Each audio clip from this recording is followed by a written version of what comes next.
call this meeting to order. Greg Cook will be a few minutes late, so he was late. Any public input? Seeing none, hearing none. Approval of the minutes of October 17th. Anyone? So moved. Second. Any errors, corrections, or omissions? Hearing none, all in favor? Aye. Motion carries. Motion to approve the board work session on October 24th. So moved. Second. Any errors, corrections, or omissions? Nope. Hearing none, all in favor? Aye. Aye. Motion carries. Now, we have a presentation with Jeremy Brown and Vanessa Sandville on accreditation.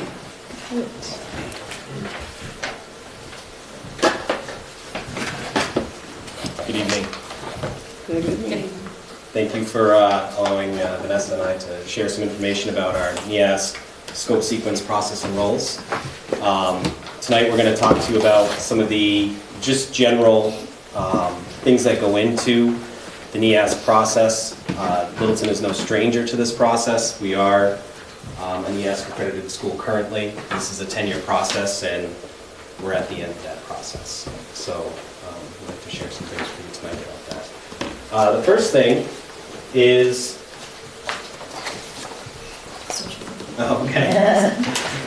why NEAS accreditation?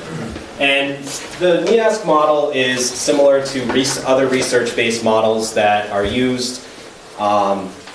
The high school is currently a priority SIG school, and the way the state of New Hampshire DOE does their tracking of innovation and school improvement is through a model similar to this. They use 7 keys, NEAS use 7 standards, so the work is very similar.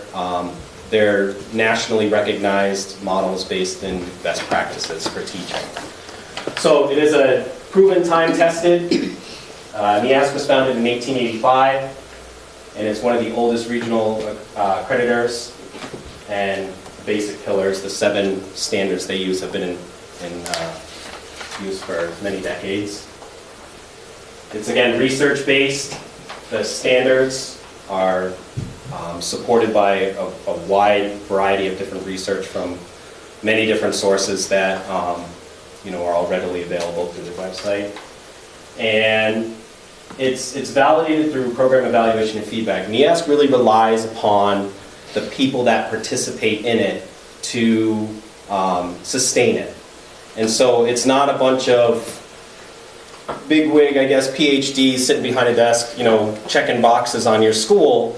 It's teachers, administrators in the field looking at evidence and deciding whether or not your school's efforts align to the standards. And that ties into providing independent, impartial evaluation. They have rules about who can participate in these committees that evaluate schools. They can't have any connections or anything to the local area. And provides consistency and connections across K-20 worldwide continuum. We fall under their committee for public secondary schools, but they have other groups that do colleges and universities, international schools, etc. So they're all over the place and at every level of education, so there's a lot of consistency. Thank you. Components of accreditation. Number 1 is alignment to the standards, which we'll be talking about those standards a little bit later in the presentation. Self-reflection, and NEASC is not just a one-time thing. It's a growth model. And it has components that allow you as a school to constantly reflect upon your practices at all levels and reflect again and grow on those practices.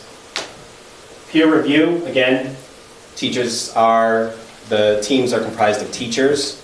There are peers, again, it's not PhDs that come in, and it's teachers. So they're, very relatable. The teams are there. They're working just as hard as the schools are to make sure that they give you the most accurate and honest information in terms of your alignment to the standards. And again, continuous improvement over the 10-year cycle. So the organization of this process is made up of 2 different tiers. The first is the steering committee, and they have certain guidelines. One of the things in your handouts here, the longer one, is about the steering committee roles and responsibilities. So we've kind of paraphrased some of the information from that onto this for you. In general, the steering committee is responsible for overseeing the entire process. And again, it is focused on this 10-year cycle, so it's not just a start and stop right now as the self-study, but it really is the beginning of the next cycle of review and then writing the reports and then seeing to the next phase of the process, which is the growth and development of the school. But overall, it's the organization of the self-study process, going through looking at the standards, looking at the information from each of the stakeholder groups, what we do for each of the standards, where we need some improvement and where we see our strengths. We also need to write these reports that are going to the state for review and for the visiting teams that are coming to us, and also where you need to prepare for the entire accreditation visit that is going to be happening here in November of 2018. So the steering committee currently is made up of myself and Jeremy, and then also Joanne, Jen, and Al. So that's the steering committee. And because of our roles as kind of the chair people, we're leading the next group of organizers, which are the committees. So the standard chairs are that next tier down. There are 7 standards, which we'll get to in a second, and there's chairs of each of those 7 standards. So that is the other handout that's in there, the shorter one. The chairs that we will be selecting for each of these standards are chosen because of their ability to facilitate a group, to keep people on task, to help them organize information, to help them write the report. They need to be really they need to have strengths in those particular areas as well as in the actual areas of those standards. And they run the gamut from collecting information that are going on in the class to going out and facilitating meetings between different stakeholder groups, parents, students, yourselves. But overall, they need to have the same sort of expectations, the ability to lead, establish timelines, keep people on deadlines, go through this entire process. That is a very, it's a very strenuous process, but it's a very rewarding process as well.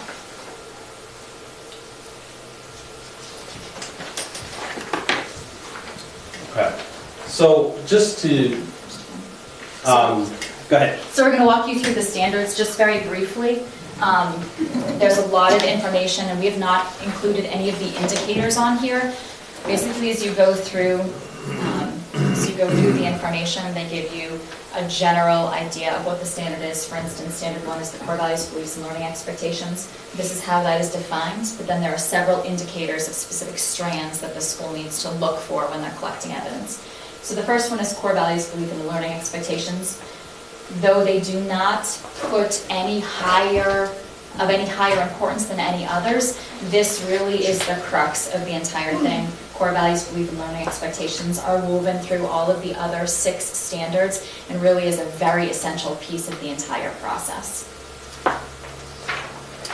The second standard is curriculum, and the emphasis is really on 21st century learning standards and how we are providing students with an education that is grounded in those 21st century learning standards and expectations. A curriculum that's purposefully designed and in a standard format and developed collaboratively. The third one is instruction. This does tie the standards 2, 3, and 4, curriculum, instruction, and assessment are very linked together. They do tease them out when they come and do the evaluation. The instruction piece is focused on using that curriculum in the classroom, using best practices for your instruction, and then it also is formulating that lead up to the assessment piece, which is the next standard. So again, assessment is what helps the school grow. The assessment of students and the progress of the school overall in meeting the standards and growing. And it's not just about having that data, it's about sharing it, discussing it, and developing workable models to move the school forward. The first four and our, you'll get another handout in a second, but the first four are chunked as particular student-focused standards, whereas the next three are the resources that we give to the schools. So this is the first of those, and this is school culture and leadership. This is looking specifically at leadership within the school, all different levels throughout the school, and how this is impacting student learning. And school resources for learning are all the peripheral things that support student learning, different programs and services, resources that help students achieve, maybe promote positive culture and climate, those sorts of things. Could be things like guidance or any of our alternative programs, extended school day, those sorts of things. The final one is community resources for learning, and this is a very extensive one that runs everything from facilities to different programs that we have for students that are based in the community and that touch on curriculum instruction, different programs, and allow students that access to that success. So many of our faculty and staff, not all of them, students, administrators, support staff, and yourselves included, will be asked to participate in the standards committee. The standards committees are where the work of the self-study happens. It's where they're taking evidence, as Vanessa said, and analyzing it and making conclusions in terms of how it applies, how it meets the standard. So we are going to, this is primarily for the staff in terms of what their job is if they're not chair of a standard committee, if they're participating in the standard committee. So we have the core of the standard committee, but then there's also other people that come in and provide input depending on their varying roles and stuff like that. And you will have the opportunity to do that as well. We're going to provide you with a preference sheet, which Vanessa will hand out to you and explain. And NEASC provides guidelines for how we should set up these different standard committees in terms of the varying roles that people within our school family may have. And so the preference sheet gives us an idea of, what your interests are in terms of serving on one of these standard committees and providing input. Vanessa can do a little more about that. So you'll notice that there's 3 standards on there instead of 7. They indicate that school board members should particularly be part of one of these 3 standards, as they define roles for each stakeholder group within the school community. So we would like you to, sometime before the end of the meeting tonight, indicate your preference. We're hoping to have 2 of you serve on each of these based on your preference. If you have any questions, you can let us know.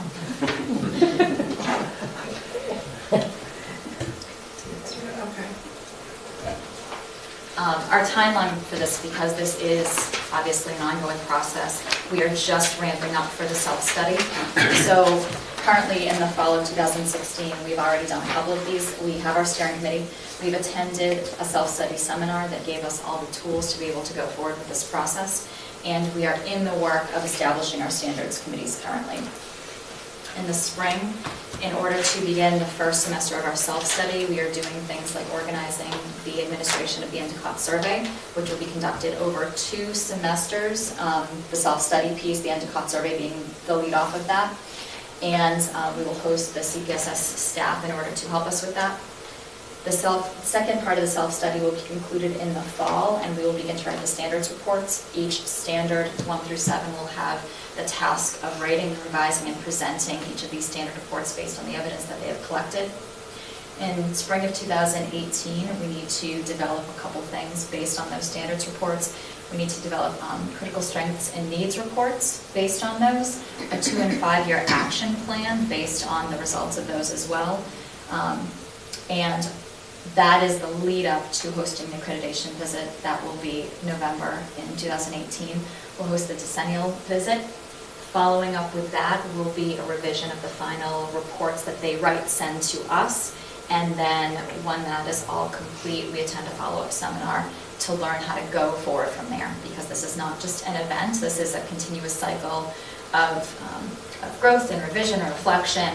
So this will start off the next of our 10-year cycles in terms of what we've developed as needs and our focus for the next 10 years and starting to implement those. And finally, the potential benefits of this process. We ensure our school has the capacity to meet the educational needs of our students for the 21st century. Again, all across the standards, there is a strong emphasis on those 21st century learning standards. It helps us identify where we are as a school, in this case 7-12, and with that information, move forward and learn how we can grow. It validates the work we do for our students, right down to the individual lesson plans, which can serve, the student products of which can serve as evidence in terms of meeting the standards. So it gives us that sort of broad spectrum, hey, this really looks good in terms of this research-based model, and you're doing a good job. If we see a need, we have the resources to get it supported. Again, because it's a research-based model, we can critically analyze the work that we're doing, and if we see a need, we have this model to work in order to grow and meet that need. And then, last but not least, we show the community that their tax dollars are going towards, improving the education that the students of their community are getting, meeting those 21st century skills, and really reflecting on what we're doing and how we can do it better for our students. And that's really the main thing. It's not about NEASC.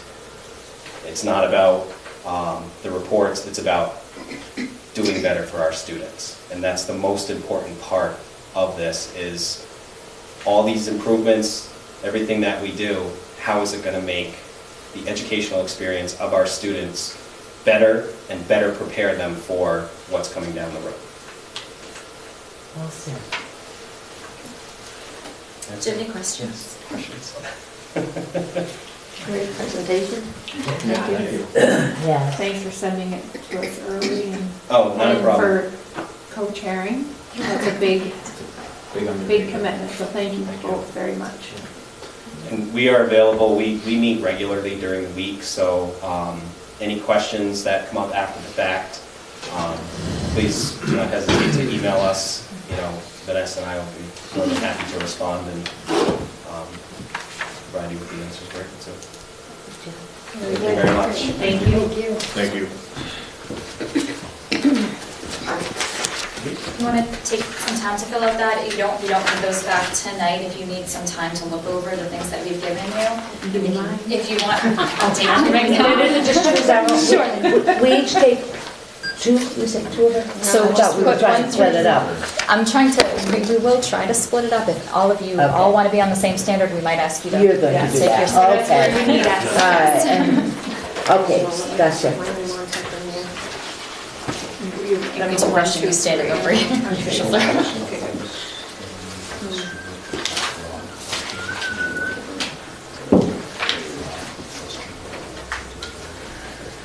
Let's see what happens. We did the opposite, so that's all. Thank you. I did.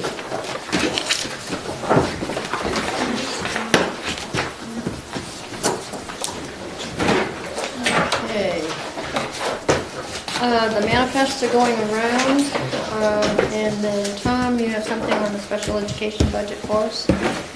We've had mentioned a few times some out-of-district placements that were getting to be rather expensive. Mrs. Noland has completed a placement for the balance of the year, and It's not the 120,000 that we were originally fearing, but it's still the better part of $90,000. So where we are with out-of-district placements at this point, I'm looking to move, because of that and one of the others in another level, I'm looking to move $105,000 within the special ed accounts to fund these tuition placements. And we have sufficient funds available in the aids account at the high school, which isn't being utilized. The which account? Paris, Okay. sorry, at the high school. Health insurance at the elementary school, and the middle school tuition accounts. So we can move it all around, stay within special ed, fund these placements. But the total number of dollars being moved is $105,000, so it exceeds our authority to do it on our own. So the 90,000 amount you mentioned is for one placement? Yes, Okay. And it's an out-of-district Yes. placement? that'll bring the total so far to just under $239,000.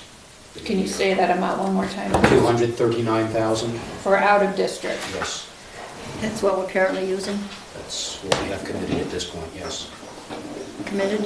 Yes. With the 90,000, yeah? Yes. Yeah, okay.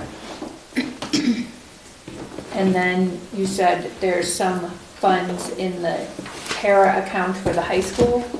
Yes, there are several accounts that are under budget at this point, that don't look like we don't have an immediate need for, with no funds committed against them.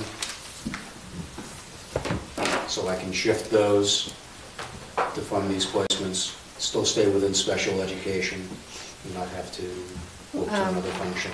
The second area was health insurance at Lakeway, and what was the third area?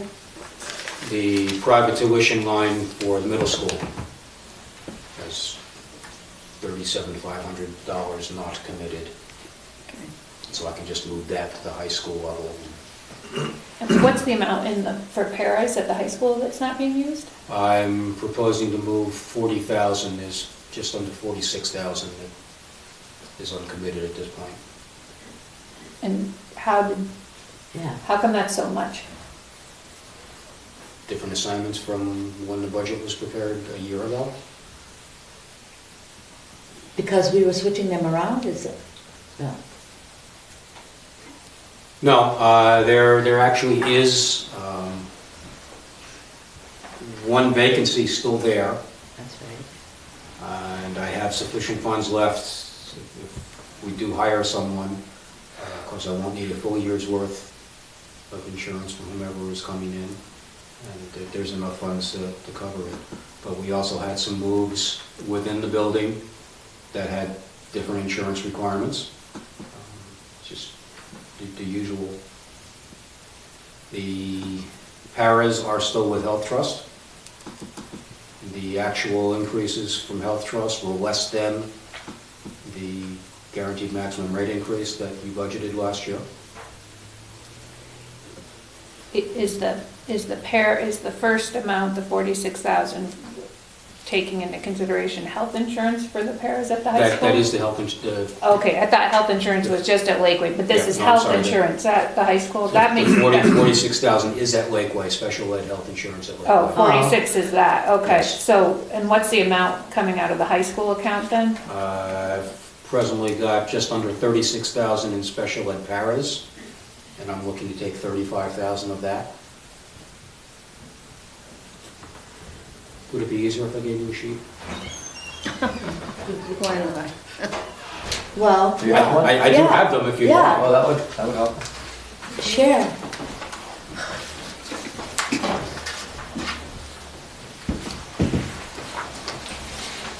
Sorry, I didn't realize you were madly scribbling. I'm a visual person.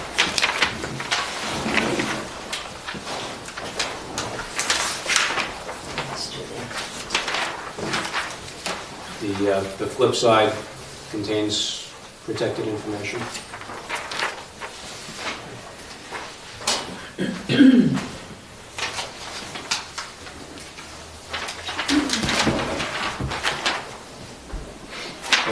On the front side, the current budget balance, just what it says before I make any adjustments. Those in brackets are obviously short. Those that aren't in brackets are overfunded at this point. So when I make the entries, the right-hand column shows what will be left in those accounts. And you can see that the net amount is the same in both the beginning and the ending column. So we're not changing the total appropriation. Okay. We're just simply shifting between accounts.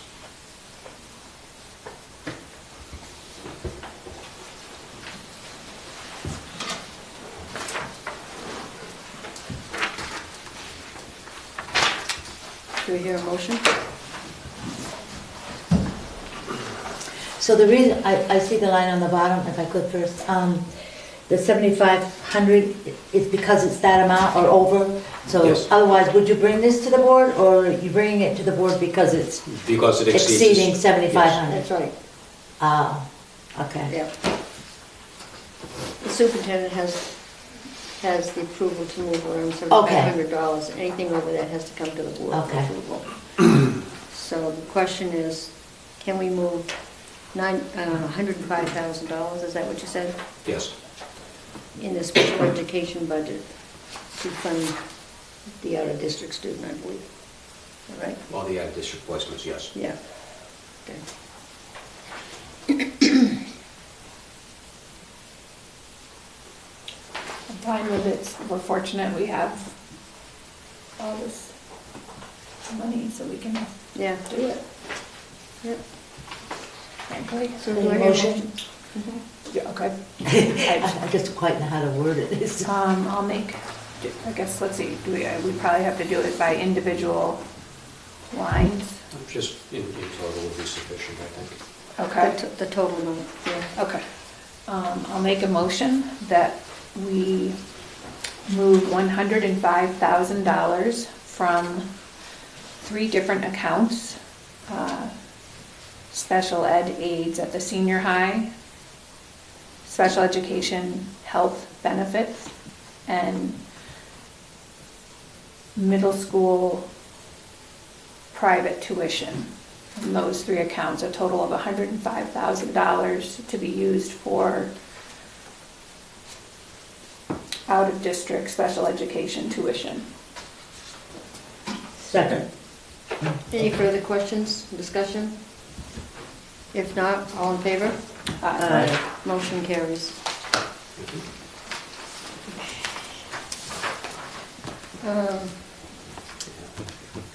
Next on the agenda is policy EHAA, computer security, for a first reading. Get it up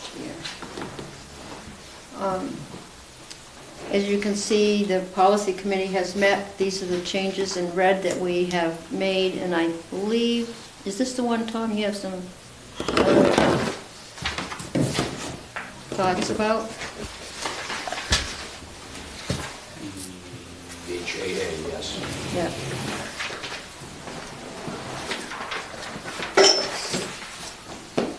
I would suggest you have a line in here somewhere that suggests that all district email is subject to examination to determine whether or not the email qualifies under an RSA 91A inquiry. Not all our communication is subject to the right to know law, but all of it has to be examined potentially to see if it's subject to an inquiry. Okay, so where were you gonna, I saw your paper, but... I had just scribbled it in the white space after number 12. Oh, you wanna make a whole nother statement? And-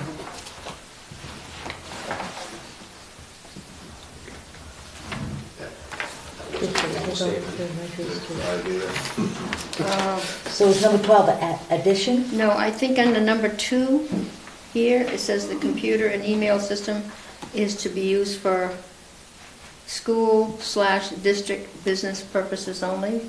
You want that added in there? That was another addition, yes. Since we're specifying that it shouldn't be used for personal business. Right, and then under number 5, the next to the last word, that's supposed to be proper instead of prior authorization? Is that what you're saying? Yes, it is, Or similar materials without proper authorization? we can access copyrighted material if we have a subscription to it, or So you're saying proper So- or prior? So number 5, he wants to read, "The electronic mail system shall not be used to send, parentheses, upload, end parentheses, or receive, parentheses, download, end parentheses, copyrighted materials, comma, trade secrets, comma, proprietary financial information, comma, or similar materials without proper authorization," instead of prior. Does that make sense? That's fine. Yep. Okay. Then, is this supposed to be added in here, or is it just this subject to examination to determine if subject 291A? We don't need to add that in there, as long as we have that other information? I think we need to add it because it simply says that email accounts may need to be examined if someone makes a right to know claim in the district, wants to see what, for instance, if wants to see my email to see what emails I might have sent out to all the board, for instance, I would need to disclose that. Did I get that Yes. right? That's the essence of it. the Yeah. town had an inquiry a couple of years ago. Through all their emails. So you would add a number 13 to this? Yep, Would you write it out? yep, we'll do that. So, this is the revised first reading. So this will come back in 2 weeks for a revised second reading. And Patty, if you can put those other areas in red, Yep. this one will come back to the board.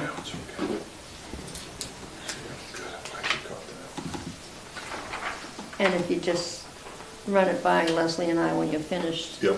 You'll take a look at it. Policy GBEF, school district internet access for staff, is a revised first reading.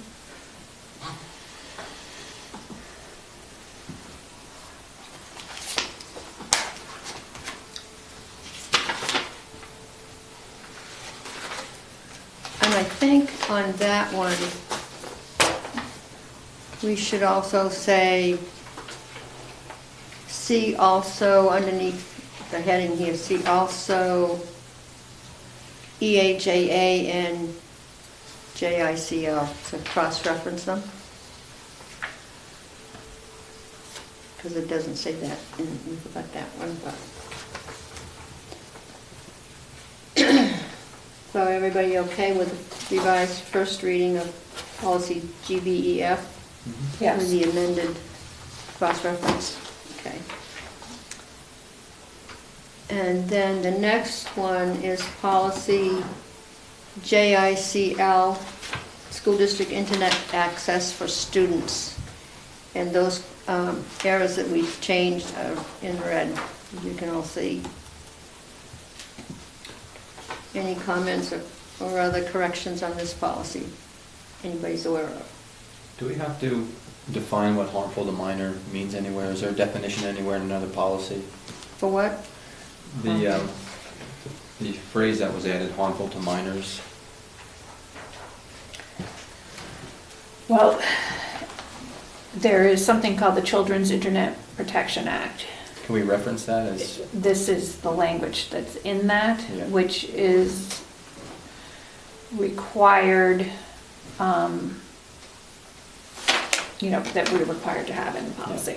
is there a definition of what harmful to minors? They say, let's see, the protection measures must block or filter internet access to pictures that are A, obscene, B, child pornography, or C, harmful for minors, for computers that are accessed by minors. It does not go into a, Okay, so we don't have to define harmful to I- minors anymore than the state before? let me just,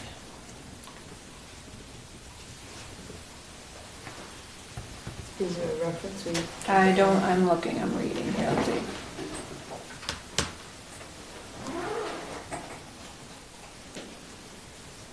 you know, it talks about that we have to provide for educating minors about appropriate online behavior, including interacting with other individuals on social networking websites and chat rooms, and cyberbullying awareness and response.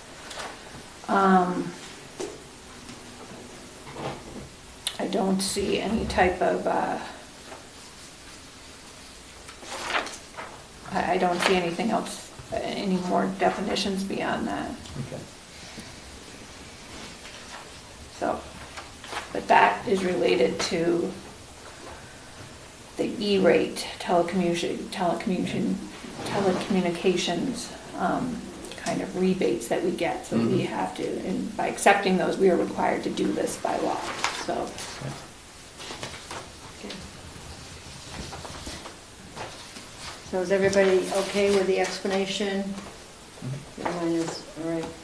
This policy will come back in 2 weeks for a final read.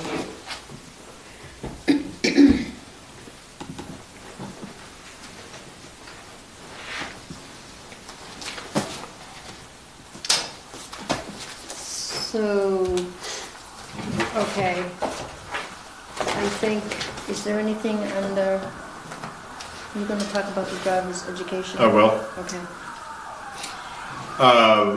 Alan and I have been working on this a bit more, as has Joanne. We're getting closer to tying up some of the loose ends. I think at the bottom line is that we want to explore all the options to, if possible, partner perhaps with another school, driving school, another school, SAU if possible. If that isn't possible, we'll come back with a proposal that we go on our own. But I think we want, we're looking at that as a last resort, frankly. It's better use of resources all the way around if we find someone who already has all the mechanisms in place to administer such a program, and we're not duplicating efforts there or adding more work, frankly, on everyone here at the same time. We need to find a way, I think, to provide these programs for our students, and I think on a pay-as-you-go basis. It's an additional program, and it ought to, those that are able to take advantage of the program need to take advantage of the program. Will need to pay for the cost of it without going into the budget for extra money, and I think there's a way to do that without, again, without making the cost prohibitive. So. It's a proposal or an idea that I think. When did you first bring it up, Joanne? Back in July, I think, August. We started. It's not easy. This is not an easy process. Or where we'd have had it by now, but we're doing our due diligence and wanting to make sure we do everything right.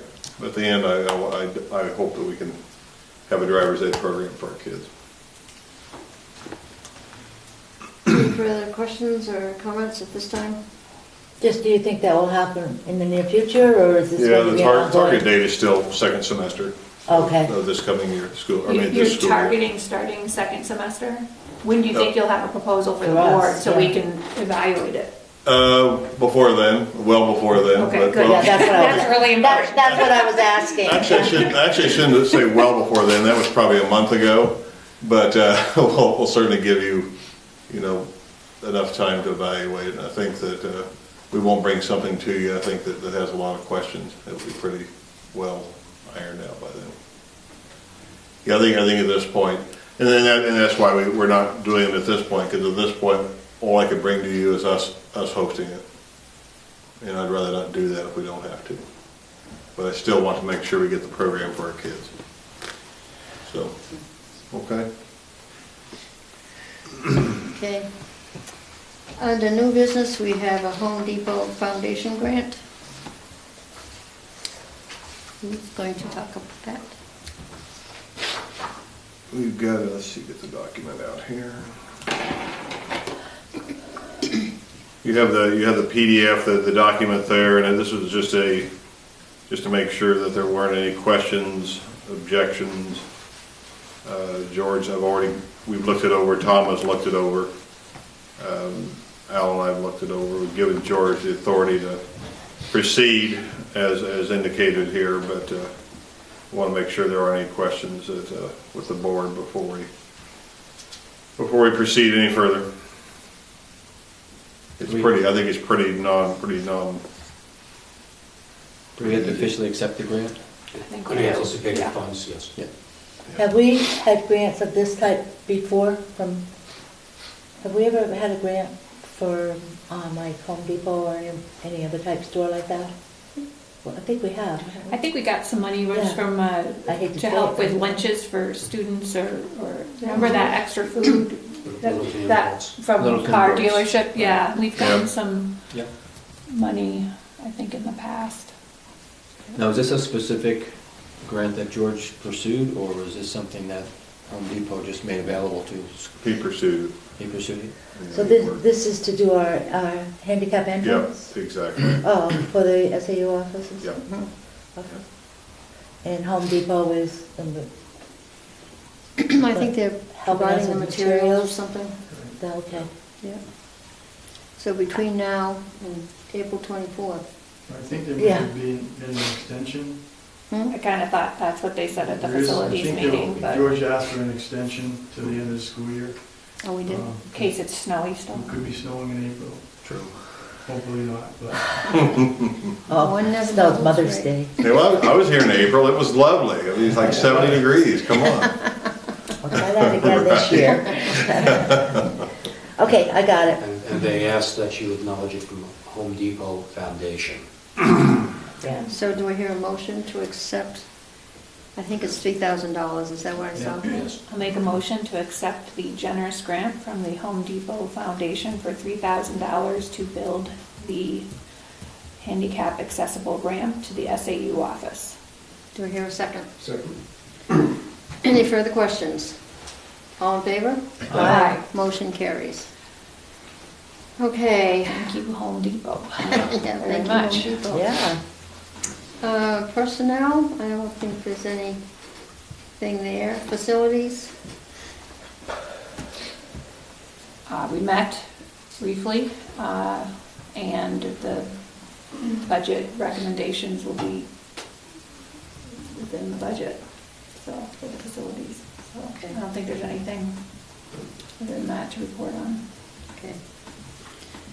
Okay, well, the policy committee has, as you can see, has had a meeting, and our next one is scheduled for December 2nd, I believe, at 9 in the morning, put it on the minutes, with the agenda forthcoming. So, superintendent's report, next. Okay, couple things here. This is just informational right now, but the North Country Charter Academy. Been notified that the tuition rate for that will remain the same as it has been for this year.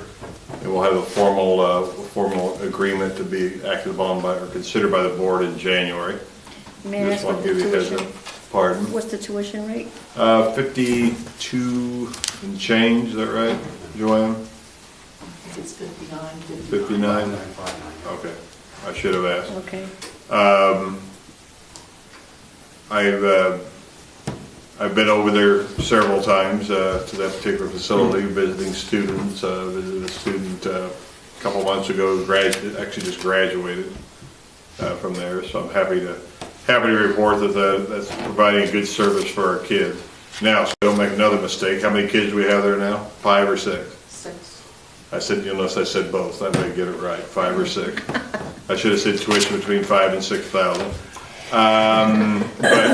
You know, and I think we're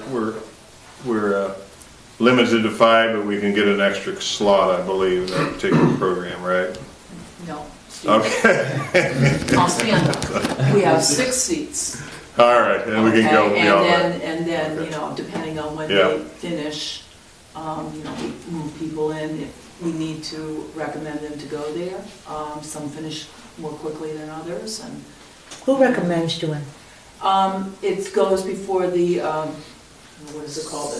It's changed its name, so, it's not risk team that meets. Guidance meets, All right. teachers, and, you know, we look at what's best. Okay. Usually, you know, who needs to be in another place besides where we are.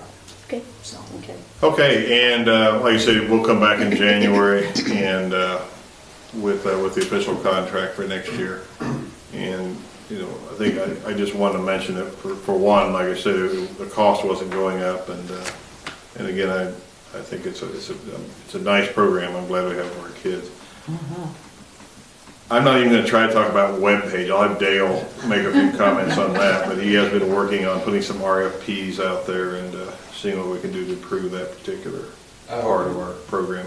Thanks. We put out an RFP 3 weeks ago with a deadline of last Tuesday, and we received back 4 current proposals from some local and some non-local companies to redesign our website to make it more user-friendly as well as more professional, and have the SAU have its own business page, and then each school within our district have its own page off from that same website, because probably the number one complaint currently from the community is that our site's not user-friendly. So that was the proposal that we've got back, and we'll work through the tech committee at our next meeting on the 28th to choose a proposal to move forward with from there, from the choices we have. Dale, can you remind me, is the tech committee K-12? Yes, the Good, district okay. one is K-12 that would Okay. make this Yeah, decision. We good. also have building. We have Right, a that's what I thought. middle high school one, and as well as a Lakeway committee separate, but we do have a district-wide committee that'll meet on the 28th. Okay. And how many proposals did you get? 4. 4. Thank you. And did you give them that accessibility stuff that? We talked about it that a little bit. Summary sheet I gave you, yeah, No, from that, but I will. okay, but I think I gave you an extra copy, just to Yep, keep I in have it. mind that whole part of it being accessible, Yeah. so, I have that document, Dave. I'll share with you, Dale. Okay. Okay, fall sports teams. Field hockey won a number of their matches. I got to see them play a couple of times this year. I think they made a significant progress in this year. And of course, I want to recognize the girls and boys soccer teams also for moving on to the postseason. The boys moving all the way to the championship game, and you know, it was great to see all 3 of those programs be successful this fall. And before we know it, we'll be playing basketball and being inside again. And they tell me it does get cold in the North Country, so I'm sure we'll be glad that we're playing basketball and not outside. But I think we got pretty lucky, at least with the weather, with the events that I went to this fall. The weather was pretty good. So again, congratulations to all those programs, Must have missed kids, the pouring rain. coaches. You must have missed the pouring rain one, huh? Yeah, I didn't get into any pouring rain. Actually, I did miss It was that in one. the 70s. Yeah, I did miss that one, I guess. Just a few comments on Lakeway, and I know, you know, we've got a lot of decisions to make as a board, as a community going forward. I think we're continuing to, I think to walk that fine line between making sure that the building is a place that's suitable for teaching and learning, at the same time making wise budget decisions and on that particular building. But I think as we go forward, we know that to bring it into compliance with certain standards, it's going to require a substantial investment, and certainly we'll be keeping the board informed on what we find out as we go forward with that, as well as, you know, the other needs we have here in the SAU. I did want to mention I got an email today. There will be a meeting Wednesday at 5 o'clock to discuss traffic lights that are slated for discontinuation. I did forward that email to everybody on the board if you're interested. But one of those lights, of course, is one that's on Union near Lakeway. And so if you're interested, certainly in being a part of that particular conversation, we clearly have a a role in that particular conversation.